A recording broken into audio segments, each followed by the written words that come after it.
Ini juga hati-hati.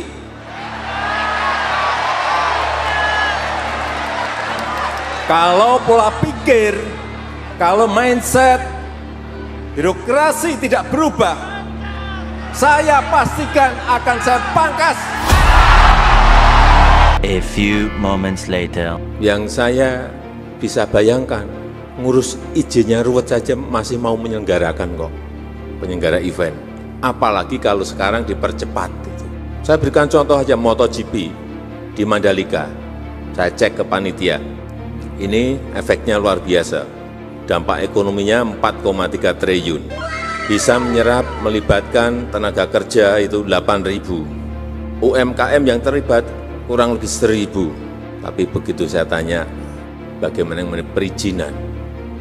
Lemes saya. Ternyata ada 13 izin yang harus diurus. Jokowi bingung dengan rumitnya birokrasi yang berbelit-belit. Lah, Pak Jokowi aja bingung. Bagaimana dengan kita?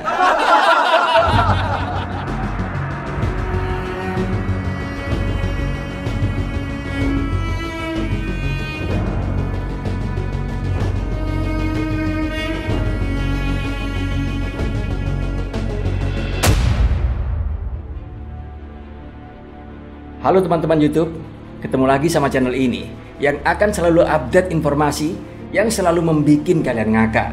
Tapi di sini tetap akan bisa menambah wawasan kita tentang bagaimana runyamnya proses perizinan di negeri Konoha ini. Hari ini kita bakalan membahas sesuatu yang bikin kepala kita jadi pening, yaitu perizinan acara di Indonesia. Melihat judulnya saja sudah bikin keringat dingin, yaitu Pak Jokowi bingung dengan rumitnya birokrasi yang begitu berbelit-belit. Lah, Pak Jokowi saja bingung, bagaimana dengan kita? Pak Jokowi sangat pusing izin konser. Rakyat pasti lebih pusing lagi. Siap-siap deh buat ngakak sambil geleng-geleng kepala. Yuk, tonton sampai habis ya. Jadi ceritanya nih guys, presiden kita yaitu Pak Jokowi lagi-lagi mengeluh soal ribetnya perizinan acara di Indonesia. Iya, presiden pun ternyata bisa lemas gara-gara izin. Apalagi kita, rakyat jelata yang cuma mau nonton konser Taylor Swift ataupun Coldplay tanpa harus ngeluarin duit buat visa ke Singapura. Beneran deh, kalau bisa dibilang ribetnya perizinan di Indonesia ini udah kayak maze di game. Masuk ke dalam satu pintu, harus nemu 13 pintu lainnya baru bisa keluar. Coba kita bayangkan, mumet gak lu? Sudah mumet, keluar duit banyak lagi. Katakanlah misal satu lembaga perizinan 100 juta rupiah. Kalau ada 13 lembaga bisa 1,3 M, dan itu pun belum termasuk pungli pada lembaga-lembaga tersebut. Bahkan konon kabarnya waktu yang dibutuhkan untuk mengurus sebuah perizinan tersebut pun bisa sangat begitu lama. Atau jangan-jangan memang dibuat lama kali ya, biar mirip malam Jumat. Kan rumus di Konoha ini, kalau bisa ruwet, kalau bisa berbelit-belit, kenapa dipermudah? Bener gak? Dalam video tersebut Pak Jokowi juga cerita kalau waktu gelaran MotoGP di Mandalika, penyelenggaranya ya harus dapat 13 surat izin. Iya, kalian memang tidak salah dengar, 13 surat izin. Kalau saya yang ngurus izin itu, mungkin saya udah habis energi duluan buat nunggu surat keluar. Lemes saya. Wah, bener-bener ya, ngurus izin saja sudah kayak maraton. Sekarang kita ngomongin soal konser internasional kayak Taylor Swift ataupun Coldplay. Singapura bisa ngadain konser Taylor Swift selama 6 hari, sementara kita cuma kebagian sehari saja.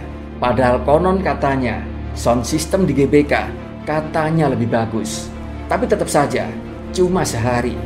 Kenapa bisa gitu? Ya, karena di Singapura perizinannya sudah kayak drive-thru. Datang, bayar, langsung dapat izin. Sedangkan di negeri Konoha ini, mau dapat izin konser saja sudah kayak mau daftar CPNS. Banyak tes, banyak syarat yang harus dilalui. Perizinan di Indonesia ribet kayak kabel charger. Jadi gini guys, Pak Jokowi bilang sistem perizinan kita harus diperbaiki biar nggak ribet lah. Tapi perasaan nih, Dari dulu juga udah tahu kalau ribet, tapi kok masih aja ribet ya? Hal ini mirip kayak pepatah, kalau bisa susah, kenapa dibuat gampang? Mungkin hal itulah semboyan dari birokrasi di negeri Konoha ini. Kalau Pak Jokowi saja bisa pusing, gimana kita yang rakyat biasa? Dan ini pun bukan cuma soal konser. Birokrasi yang ruwet ini juga telah membuat banyak investor luar negeri mikir 1000 kali buat investasi di Konoha ini. Itulah kenapa banyak film-film Hollywood lebih milih syuting di Thailand ataupun di Malaysia daripada di Indonesia. Kenapa? Ya karena di sana cukup melewati satu pintu, selesai urusannya. Tapi di sini, coba aja, akan melewati belasan pintu, duit sudah habis duluan sebelum event dimulai. Kayak kabel charger sudah mulai kusut, harus pelan-pelan ngurusinnya. Dan gak bisa langsung beres. Dan yang paling epic, Pak Jokowi pun bercerita kalau banyak uang kita yang kabur ke Singapura gara-gara konser Taylor Swift dan Coldplay.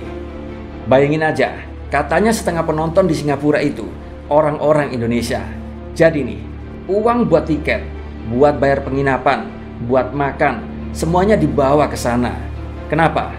Ya karena di sini izinnya ribet, yang akhirnya nggak banyak artis internasional yang mau konser di sini. Bahkan Pak Jokowi sampai menyebut hal ini sebagai capital outflow, yaitu sebuah aliran modal ke luar negeri. Jadi, nggak cuma uang buat tiket saja yang hilang, tapi juga kesempatan buat dapat pemasukan dari sektor lain, kayak penginapan, kuliner, serta transportasi. Sementara di Singapura, mereka bisa dengan begitu mudah dapat uang dari turis yang datang. Kita, ya cuma ngelus dada, lihat berita konser di negeri tetangga kita. Pak Jokowi pun lalu memberi solusi simpel, tapi tetap saja membuat kita pusing. Lalu apa solusinya? Pak Jokowi sih minta biar perizinan dibuat lebih gampang.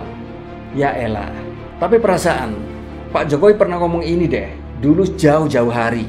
Tapi ya, seperti kata Prabowo, Pak Jokowi hanya omong-omong, alias omong doang.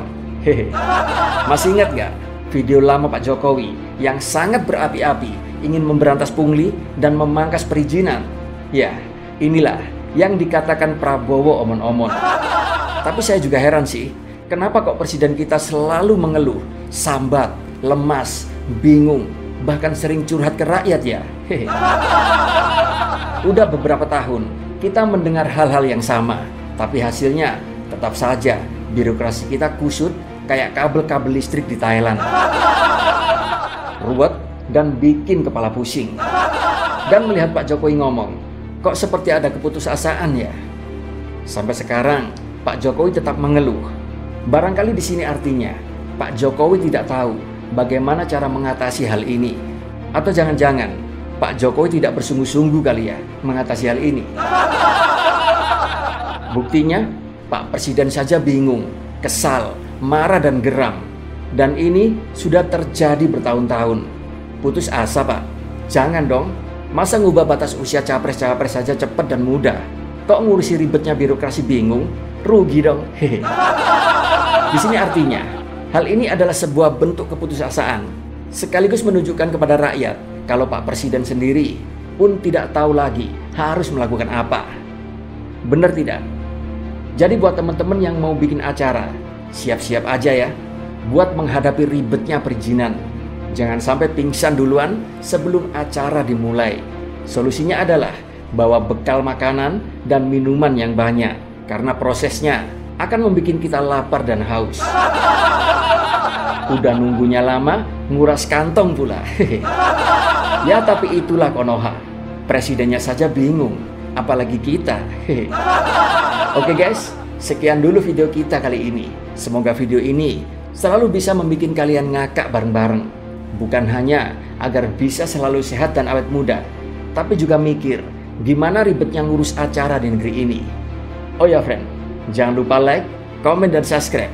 Dan sebarkan video ini bila kalian anggap video ini bermanfaat. Oke friend, sampai jumpa dalam video-video kita selanjutnya.